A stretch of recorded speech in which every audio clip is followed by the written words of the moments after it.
Okay. So if you are a member of my channel, you know we talked about the DDG Chloe thing in my live yesterday, right? We talked about it. And I had been telling y'all that I did not like the DDG Haley thing, but I also, slowly recognize who Haley is. Okay? And Haley as an Aries and a very fiery personality, being very young, I understand the mindset when you come from a upper middle class or anything above the hood, if you will. There is a energy you are taught as a child, like those people are not as good as you don't need to be around those people, those hood ghetto people. So as a Black person, when you grow up having empathy and all of that and learning about culture and society and how people really get redlined and pushed into these ghettos, and how all of these things are put in place that keep people in ghettos and keep them from, no education, food deserts. When you learn about all of those things, you start to have empathy for those people, and now you want to be around them because they cool. They less restrained and they less uptight and they're more free. And so you go and you have a good time with them and you feel like my parents were wrong, like that was just their generation. Times have changed. This is the mentality. And I'm telling you this because I felt the exact same fucking way in the 90s and the early 2000s.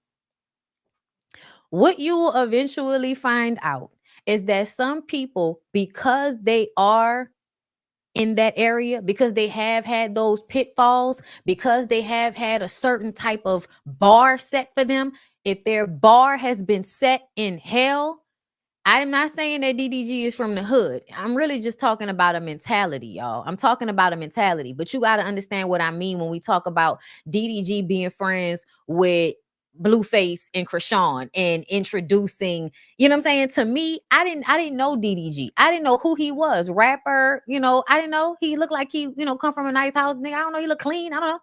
But his friendship with Blueface means that in some ways you a degenerate just like that nigga. I don't care what you're talking about. I don't care what you're talking about. Okay. So it's not that, you actually have to be from the ghetto. I'm talking about a mindset and how we end up empathizing with people who we feel like have struggled more than us. And so we go and open ourselves up to their way of being, kind of sort of being willful about it, right? So what I understood about Haley is that she's going through that portion of her life where she's going to have to find out what grimy really is. She's going to have to find out what grimy really is. And I'm saying this because I have experienced people saying and doing things that I feel like is too fucking low for my standard of being. And it's people that I loved and was in relationships with, and they would act as if they were above doing certain things in front of me. But when you actually see them and you let the shit really, like, that veil kind of come back, because you might be in love, you might really like the person, and so you're not seeing them clearly. When that veil come back and you see how they really be moving out in the world with other people, and you feel like that's fucked up. Or why would you say that? Or why would you do that? And they'll hit you with, you right, I need to do better. But essentially, that's letting you know where their bar is. Their bar might be lower than yours. And if their bar is lower than yours, that means they're going to be grimy as fuck towards you too. And it means there's a level of envy involved. That's another thing you got to understand. And that's why I'm saying, essentially what I'm saying is the same thing, whether he's from the hood or not. It's the mentality I'm talking about, because what ended up happening between these two people is what we were saying was happening from the very beginning, which is that on some level, he's going to become envious of her because of where she is stationed in her life in comparison to him. And it doesn't have anything to do with money. It has to do with what she is able to access, her talent, how she is able to create from herself in a way that doesn't require exploitation.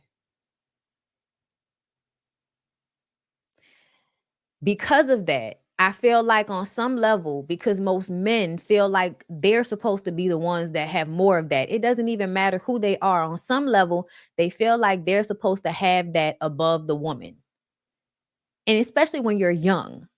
So it's not even that I'm saying DDG is some bad guy. I'm not saying that. But the way we are socialized, he's going to consistently be trying to humble her or trying to slightly have her off her kilter, have her off her feet. She don't even realize it yet. She on the internet arguing with us because we telling her this.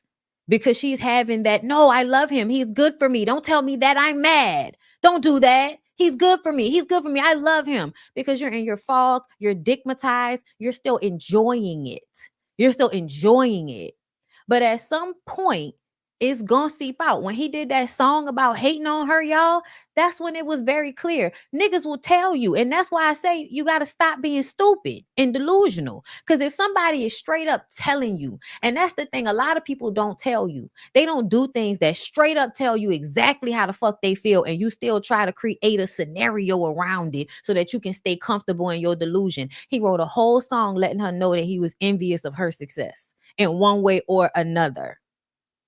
And instead of clocking that as something she needed to be weary of, she had a baby by the nigga and fought the public on his behalf and did a lot of gaslighting and weird energy ass shit. So now the public doesn't even view her in the same way. Now essentially she's still her, she's still talented, she's still beautiful. She and her sister, if they ever decide to come back together and lift them heavenly voices in song, bitch, nobody's gonna care about any of this other shit. She can always go back to that.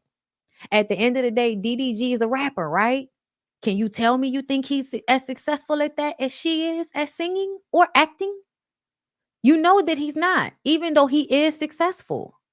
So I promise you, he's gonna have moments where he's fucking with her self-esteem. And I feel like the times that he was doing that was when she wanted things to be private and he would keep putting them on blast. She wanted to hide her pregnancy because she wanted to go through it in peace, because she knew how people were going to respond to it. And he kept letting it leak out in all of these different ways. And to me, I feel like I don't know what type of conversations they were having in private, but to me, she seemed to get mad at the public for noticing it instead of being mad at him for constantly leaking things that she wanted to be private. Yes, sabotage. And so when we get to this breakup, and I'm telling y'all, I noticed that she didn't have any pictures of him on her page a while ago. I felt like we already knew they was broke up before the Usher Cherry video came out. They were already broken up. And I feel like that might have had something to do with why he decided to go ahead and put, the message out that, dear friends and supporters, after much reflection, heartfelt conversation, Haley and I have decided to go our separate ways. Like, it didn't even need all of this. But this is what he did. And in some ways, it kind of does put it in a light like, did you leave her? And so then this comes out saying, her head was trash. As long as his son is good, he's good. So that was on the close friends. Everybody thought that was real. He came out and said, I don't even use close friends. Stop being weird. And I'm just kind of like, who would fake it? Why would they fake it? And that sound like some shit you would say. So I don't necessarily believe him when he said, I don't even use close friends, stop being weird. Like, I don't believe you. I don't believe you, sir. Because you seem like the type to do some little grimy shit, on some sneak shit. Now he getting his feet and his nails done and telling us stuff. Let's hear what he said. Trying to get y'all content, music, all types of shit. So just lock in season time. It's time to go crazy, time to go in, time to stay focused, time to keep grinding. Like I said, let me reiterate this. This has been planned before. Anything that y'all see, drama related or anything. Oh, you said what? Oh, I know you me. Time to get y'all content. I don't know what that was supposed to mean. I don't know what that was supposed to mean, but either way, girl, adios. We knew it. We knew they were gonna break up eventually. Y'all, that's life. It's not a good or a bad thing. I hope they can keep it cute. I hope they can keep it cute. and raise their children and co-parent, you know what I'm saying, to the best of their capabilities. But nobody thought them people was gonna stay together. Wake the fuck up. What's wrong with y'all?